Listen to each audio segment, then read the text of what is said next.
How do Russian oligarchs bypass international tax laws? By using London, of course. We'll explain how London became the money laundering capital of the world soon, but first we need to explain to you the events that led up to this international tax loophole.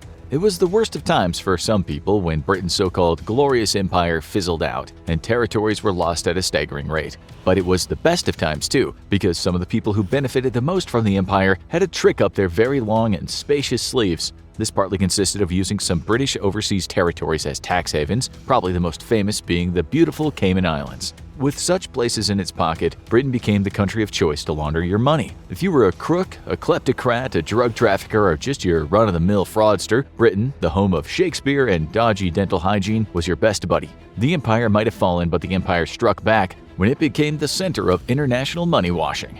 Now, we must ask who had the most money to hide over the last few decades. Which country has the most gangsters and infinitely crooked businessmen who needed the help of the so-called London laundromat? Well, the answer is Russia. You see, when the Soviet Union collapsed in the 90s and much of the Russian population was wondering where it might get food next week, Russian businessmen and the gangsters pretty much looted the entire nation. How this happened is a long story, but if you want to know more about it, we reckon the new Adam Curtis documentary Russia 1985 to 1999 Trauma Zone is as good as anything you'll see on the topic. This documentary outlines how at the end of the Soviet Union there was utter chaos. Within this chaos, a few not-so-nice people pilfered everything they could from the Russian economy. They used their wealth to buy up the industries, took the cash out of Russia, and hid it or invested it for their own benefit, not for Russia. These people became known as the oligarchs. As all this was happening, the Russian people suffered enormously, which, to be frank, wasn't exactly anything new for Russians. Around this time, a new man came onto the political scene, a former KGB foreign intelligence officer named Vladimir Putin, who was as corruptible as anyone in Russian politics, even though he talked a good tale of making Russia great again. Murga just doesn't have the same ring to it. Putin was supposed to save the day after what can only be called a generally bad time for Russians. At this point in his career, he was praised in the US as a decent professional and as a man we could do business with. In 1999, when life expectancy for Russian men had dropped below 60 and extreme poverty was killing Russian families everywhere, many of Britain's elites also had good reason to like Putin. That's because Putin didn't go after oligarchs as any ethical leader would have done. As a journalist said on the matter, Putin offered the oligarchs a deal. Bend to my authority, stay out of my way, and you can keep your mansions, super yachts, private jets, and multi-billion-dollar companies. These oligarchs needed a place to hide their money, to launder it, as they had not earned it through what you might call an honest day's work. They'd stolen it, basically. Britain was the ideal place for them to launder their cash. Under the stern, very conservative British leader Margaret Thatcher, a friend to Ronald Reagan and undoubtedly an iron lady, many of Britain's industries had been closed or deregulated. Her time in power had heralded a new era of neoliberalism. She took a hands-off approach to the economy, feeling that if you let moneyed people do what they want to do, more money will come. And of course, it'll trickle down on all those folks who worked themselves to death in the now closed British mills and mines. Did it trickle? We'll come back to that soon. Later, Britain became a country of blind eyes. Dirty money flooded into the nation, and British elites that benefited from it had no reason to eradicate this flow of new cash, even if its owners were sketchy to the extreme. The politicians that came many years after Thatcher also had no intention of causing problems for the Russian oligarchs. Come in, they said, make yourself at home. Do you have money to hide? No problem. We'll sort that out for you. Here's some tea. Anyone with enough cash was invited to set up shop in England. London became their home. It should have been a scandal, but as seems to be protocol, those who suffered the most in the UK were too busy screaming at non-Russian immigrants to notice the influx of dirty cash. The oligarchs very quickly had their fingers in a lot of British pies. We don't mean apple pies either, we mean industries, including the media. A Russian oligarch once admitted as much, telling a journalist named Catherine Belton, "In London, money rules everyone. Anyone and anything can be bought."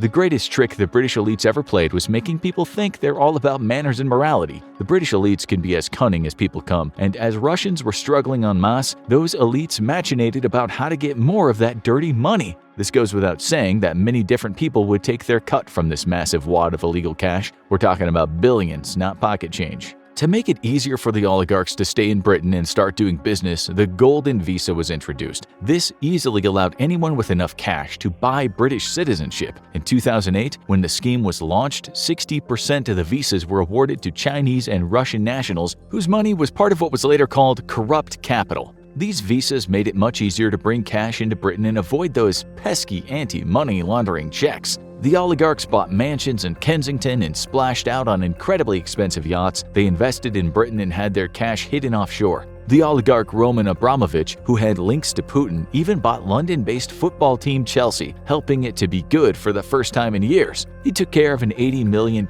debt and spent a whopping $100 million on new players. Chelsea quickly became one of the best teams in the world. So what? Some people said about this oligarch's cash. It's good for the economy. And what's good for the economy, a la trickle-down economics, is good for the people. That's partly why there was no scandal back then. As long as foreigners had over £2 million, about $2.4 million in 2022, a red carpet was laid down for them. They often had much more than that though, much more. It wasn't clean money, so British banks and firms had to clean it. As you know, when you launder cash, you lose a fair bit of it. There was no shortage of Brits willing to help out those oligarchs. One writer said, the UK soon became a safe deposit box for oligarchs' ill-gotten gains. From 2008 to 2022, when the golden visas were instated, the Home Office issued 2,581 of them to Russian citizens. Thousands more went to other nationalities. Many of them had thought to be held by people whose money was dirty or at the very least contaminated. Years later, there was some criticism in the press, but by that time the money had already been laundered, and everyone had taken their cut. One article about the golden visa said it offered ideal mechanisms by which illicit finance could be recycled through what has been referred to as the London laundromat. Russian influence in the UK is the new normal. These oligarchs would buy the best lawyers you could get in London. They made it possible for the oligarchs to buy properties and put someone else's name on them. Any name, according to a report by the Financial Times, even Donald Duck. They used British banks for their ill-gotten money, and they used shell companies to keep it hidden. They created company offices in London, but if you visited those offices, you'd find no staff there. They were just shells of companies. The money was coming from somewhere else, and this is still happening right now. You'd think there would be a scandal, but the Russian kleptocrats have bought politicians. They have friends in the House of Lords, and on their company committees sit British elites, ready at all times to do their dirty work. Foreign Prime Minister Boris Johnson might have said in 2022 that something should be done about this, but he was just another British elite who was trying to cover his tracks after the Ukraine invasion. Make no mistake, the Russians infiltrated everything: politics, media, law, and banking. It became a joke to some. They called London Londongrad. Property agencies would meet for lunch in some of London's swanky restaurants, and an agent would have a smile as long as the London Bridge. Those in attendance knew what he meant. He just landed a Russian client. Now that's how you made money. One of the oligarch's sons is even a member of the House of Lords. His name is Evgeny Lebedev, and his father is Alexander. Guess who put him forward for the position? It was none other than the old Etonian, the bumbling boss of extreme privilege, Mr. Boris Johnson. The expression that comes to mind is, "You couldn't make this up." It gets better, though, when you discover that Lebedev's company owns a British newspaper, the Evening Standard. It also has the highest stake in the independent newspaper and owns media companies in Russia. In 2018, Johnson, who was a journalist himself in the past, visited Alexander Lebedev's villa in Perugia, Italy. He was there at Lebedev's 60th birthday party after he won the general election. Former Prime Minister David Cameron, who we'll talk about soon, was also there. Also was George Osborne, a newspaper editor who became the Chancellor of the Exchequer and first Secretary of State in the Cameron government. It's enough to make people talk about conspiracy theories where elites own everything and control the news narratives. Sure, all big media these days is owned by billionaires or huge corporations, which is always problematic, but not all those billionaires have roots in the KGB and the Russian oligarchy. Britain is a democracy, but nepotism is commonplace. Even with the very lucrative contracts given during the pandemic, friends of the government made plenty of hay as most British people struggled. Not to mention the parties held by politicians as the rest of the country was in serious lockdown. The elites in Britain are a law unto themselves. They make the laws and they damn well profit from them. As you'll see, they joined this circle of power when they're still young. An investigation discovered that something like 84,000 homes in London are owned anonymously. A whopping $6.7 billion has been spent on these homes with what the investigation said was suspicious wealth. $1.4 billion can be traced back to Russian oligarchs or close ties with the Kremlin. You can pick up the newspaper or go back on Facebook to think that the UK and Russia are not close friends, but if you take the time to look a bit harder, there's a web that connects extreme Russian wealth with many British elites. You'd think journalists would have talked about this more, but the problem is Britain's strict libel laws. You can talk about the oligarchs, but you can't print the details. If you try that, you might find yourself losing everything you own, while the oligarch in question uses his power and influence to manipulate the so-called optics. The oligarchs' reported substantial investments in media helps to create the optics they want. As the New Yorker wrote not long ago, Britain has become a no-questions-asked service provider to the crooked elite, offering access to capital markets, prime real estate, shopping at Harrods, and illustrious private schools, along with accountants for tax tricks, attorneys for legal squabbles, and reputation managers for inconvenient backstories. If a journalist does go after one of the oligarchs, they could find themselves in a legal battle that their newspaper will have to pay for. There are cases in which people have criticized the oligarchs only for them to get a knock on the door by a less-than-friendly-looking individual. One of them told the Financial Times that a man with gold teeth built like a gorilla came to his house to politely demand that he shut his mouth if he liked his teeth. That kind of thing. They don't need muscle, though. They donate to every entity with influence, including political parties. The Conservative Party, the usual home of the elites but arguably now not much different from Labour, took £3 million from the oligarchs. The wife of Vladimir Chernukin, Lubov, donated $2.2 million. Her husband served as deputy finance minister early in Vladimir Putin's regime. Because his wife gave the Conservatives that cash, she became a member of its advisory board, which meant she had direct access to the prime minister. She was seen photographed once with a group of MPs, two of whom have been prime ministers of the UK. One of the women was Liz Truss, who wrote #GirlPower on her Instagram page. Truss wasn't PM for very long, which might have had a lot to do with her being a devout proponent of trickle-down economics and her mismanagement of the fallout that came after Boris Johnson stepped down. The oligarchs also donate to private schools, museums, and a plethora of charities, spreading their money around powerful institutions just as many rich folks do. They look charitable, but charity might sometimes be the opposite of what they do. That might worry our American viewers when we tell them that a recent Washington Post headline read, "Russian oligarchs have donated millions to U.S. charities, museums, and universities." Over 15 years, the donations amounted to about $400 million. They're not doing this because they have a bleeding heart and always cry at Bambi. When they need help, they get it. That's because they've paid for it with their donations. And even if something like Britain's Serious Fraud Office wants to get involved, its paltry budget of £50 million a year is hardly enough to go against the oligarch who, in all likelihood, could be earning £50 million a week. This is what makes them untouchable. This is why The Economist says London is a slot bucket for dodgy Russian wealth, and there's nothing anyone can do about it. One person who investigated the matter said there are certain stages for an oligarch once he's gotten his visa and property. First, he hires a PR firm. That firm then looks at all the politicians and figures out who is biddable, meaning that they can be bought, so they'll put their name on the oligarch's company board. After all, even if you're a thief, you're gonna look good when you have served something or other in your glossy company brochure. Step 2 is to send your kids to the most expensive schools in the UK. This offers another opportunity to make friends with the right people. You then go to the horse races or other prestigious events with these people, you help them out, you scratch their back, and they reciprocate. You donate to their gallery or throw a few million at their foundation. The wealth you hide then becomes part of someone else's portfolio. Portfolios meld into other portfolios, and what you have is a great big nexus of power. Job done. You're now officially a member of Britain's elite. Even so, you must keep up your appearances, which according to one expert means stealing, hiding, and spending on a continual basis. The British who make money from this might just say the cash is better coming here than going elsewhere. And remember, great wealth always trickles down to the masses. Some of you watching this might think this is outlandish, but don't forget that the ancestors of these posh Brits got rich from selling opium that ruined Chinese lives. The elites often work in an economy of misery. This is how one person explained it. "We were the oligarchs. Now we don't steal money from other countries anymore. We just help people who did the stealing." Sure, some people have raged against the machine, but they are small voices lost among the roar of inexorable power. People with more power can drown out their voices. As the New Yorker wrote, the English political establishment, like everything else in London, appears to be for sale.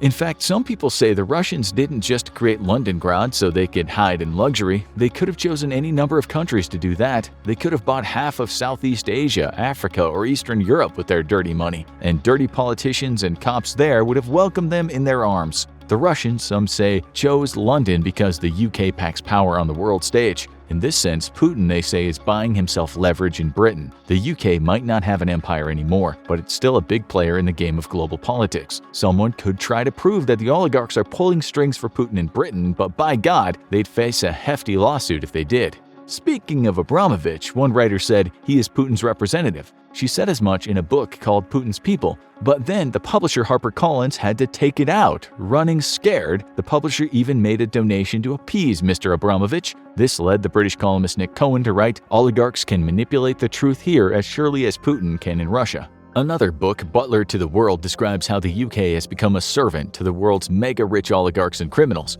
We haven't had the time to read it yet, but here's part of a review explaining the basis of it. The UK's bankers, lawyers, and wealth managers have become so reliant on Russia's dirty money that in the aftermath of the invasion of Ukraine, it's proving politically and economically painful to cut the umbilical cords channeling cash from Moscow into the city. Even so, after the Ukraine invasion, some of the oligarchs had their assets seized. They were no longer untouchable. Nonetheless, some critics have said the government has still been toothless, as the oligarchs still have a lot of influence in London. It's worth pointing out that during the first 2.5 years that Boris Johnson was in power, the UK issued the grand total of 0 unexplained wealth orders, which might have looked into where the oligarchs' cash was coming from. Other people might tell you that the British are now just robbing the people they promised to keep safe, so they're making hay on the hay they already made. The same people might tell you that the Russian wealth has benefited England, but then you can ask them who it's benefited exactly. Has it helped those who've suffered greatly under British austerity? Or has it just filled the bank accounts of the elites, London's lawyers, and the schools where ultra-rich kids go to learn Latin and daylight robbery? If you've ever been to England, you know much of the country is made up of dirty old towns where former thriving industries have closed down, where pawn shops, betting shops, thrift shops, drug addiction, violence, and frustration pervade the crumbling streets. Much of the urban population in Britain live below the poverty line. Remember, we're talking about a multi-trillion-dollar offshore industry that hides the oligarchs' cash. That money is invisible. It can't trickle down if it doesn't exist. Many struggling Brits, you could say, are not directing their anger at the right people. It's ironic that throughout history, some of the poorest folks have vented their anger at anyone but the shady businessmen. We've used this movie quote before, but we'll invoke it again as it's relevant. The greatest trick the devil ever played was convincing the world he didn't exist. One of those little devils, Boris Johnson, recently told the maddening crowds that the oligarchs in London would soon find there was nowhere to hide. He said he'd hunt them down if it were the last thing he did. He didn't. Not really. His words were as empty as the shelves of Russian grocery stores in 1991. The hunting trip looked more like PR than anything else. The oligarchs, for the most part, will be fine. Some of them might have been sanctioned as of late, but these robber barons of Mother Russia have secret weapons. They're loaded with lawyers, have unlimited funds, and still have friends in high places. Going after them is dangerous, and everyone knows it. As a British MP recently said, a free press should be intimidating kleptocrats and criminals. Why have we got to the position in our society, a free society, where we have kleptocrats and criminals and oligarchs intimidating a free media? They even know members of the royal family. They regularly break bread with politicians. As pseudo-philanthropists, they donate their cash to worthy institutions, but make no mistake, the philanthropist will turn into a tyrant at the push of one of his buttons. Let's just remember here that the former British Prime Minister David Cameron happily took donations from a Russian oligarch. Cameron was even set to play tennis with that former Russian finance minister we mentioned earlier who paid for the match at an auction. Cameron's playing partner was supposed to be the then London mayor Boris Johnson. Doesn't it all sound so cozy? It's not surprising when you hear that Cameron and Johnson were in the same elites club together years before they ran the country. As boys, these elites go to the same schools and talk about how they'll be bossing Britain one day. They don't have the first clue as to how most people in the UK live. They really think they're a different class of human. This superiority complex wasn't left behind in the classroom, and many British leaders still think this way. With that in mind, it's no surprise that the oligarchs choose London as their destination. Indeed, London is their spiritual home, their Babylon, where they thrive like maggots on a wasteland of British greed fueled by Russian corpses. Now you need to watch the most powerful families who secretly run the world, or see how the rich stay rich, and how British royals actually make money.